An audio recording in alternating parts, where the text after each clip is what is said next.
Hello students and YouTube learners. This is Dr. Satish Singhal, PhD, Professor of Computer Science at El Camino College, Torrance, California. So today this is a short video. I'm just going to show you how to use Xcode on Mac for C++ programming.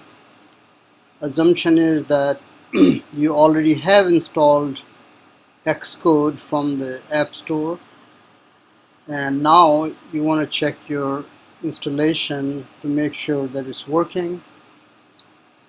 So first thing we do is we go to Hourglass and type Xcode and hit enter key,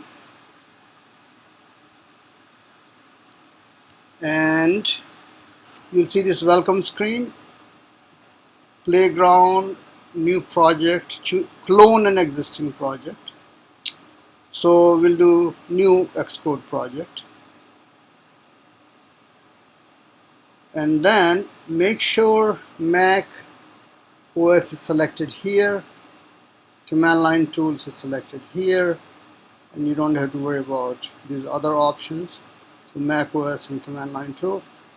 And the next, make sure in the language C++ is chosen because it has other language, Swift, Objective-C and C. So make sure C++ is chosen. It is going to need a product name.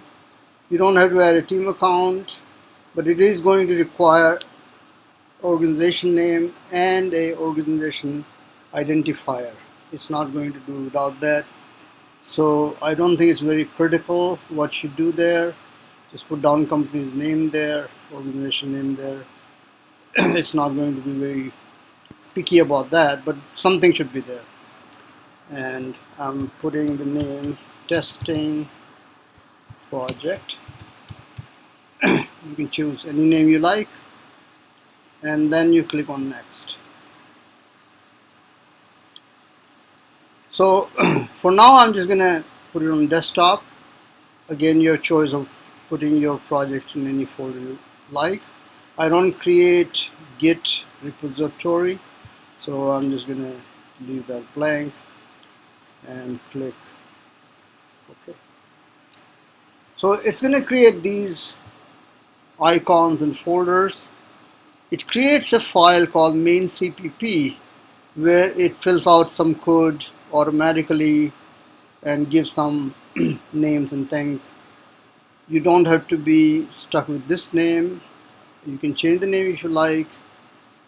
For example, I will put the name my first project dot cpp,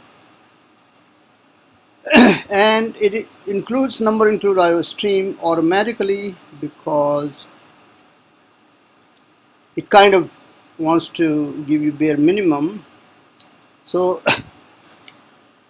actually this is already a hello world project.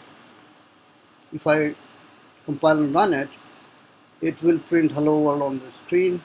In fact, this triangle, if you click here, will compile and run it.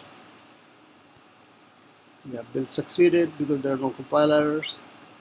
And to see my output console, I can click here, and I may have to run it one more time. Yeah, there you go.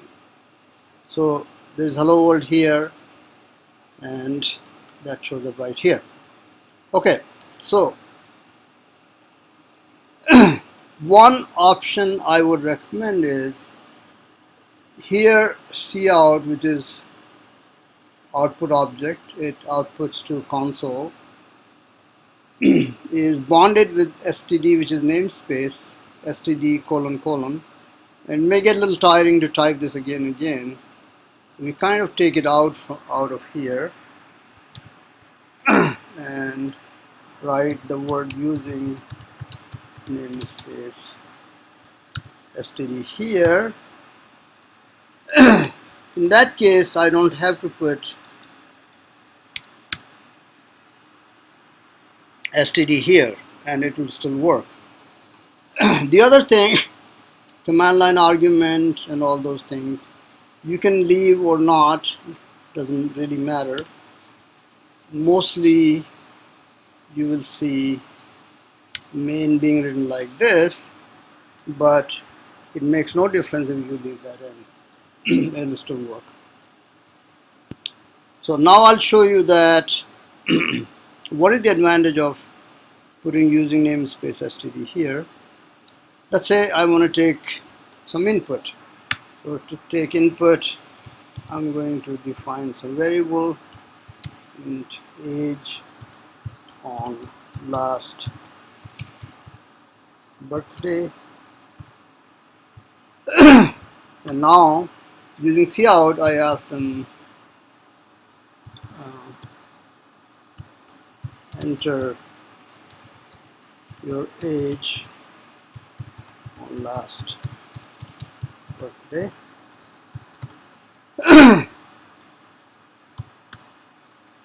And input is done by objects in.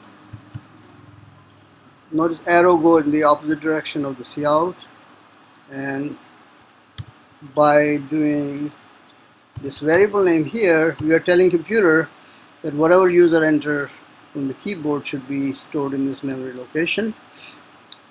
And now we can do something with this.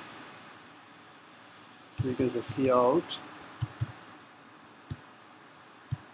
on your next birthday you will be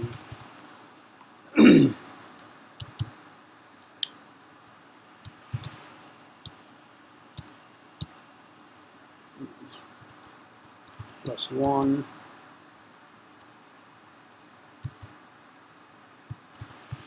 year old. Okay, so C++ will do, okay, I forgot this one here, this math for you. Take previous birthday and add one more.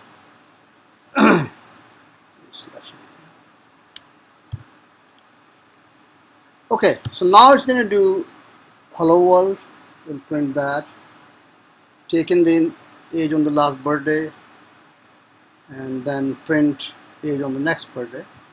So let's run it now. So I'll say if somebody's 24, I'll type 24, and it did the math for us, and it says on your next birthday you'll be 25-year-old. It just did this cout statement here, and it did this math also. Last age +1. Okay, so as far as using Xcode for this class, this is it, because you'll be writing all the programs in one file, although you could have multiple functions. We'll worry about that later. You can change the file name. Now let's say you already have a file. Well, my suggestion would be, in the beginning, just create your project anywhere on the computer. Choose the same file name that you have here. Or, I'm sorry, choose the file name that you want to choose. And in the beginning, just copy and paste old file to the new one. And save that new one as well. That way you'll have old file and new file both. There is a way to add file from any location, but in this video we are not going to cover that. We'll think about that in the future sometime. So this is it. This is the procedure to use Xcode for C++ programming. And now let me close. Okay. So goodbye for now, and I'll talk to you later.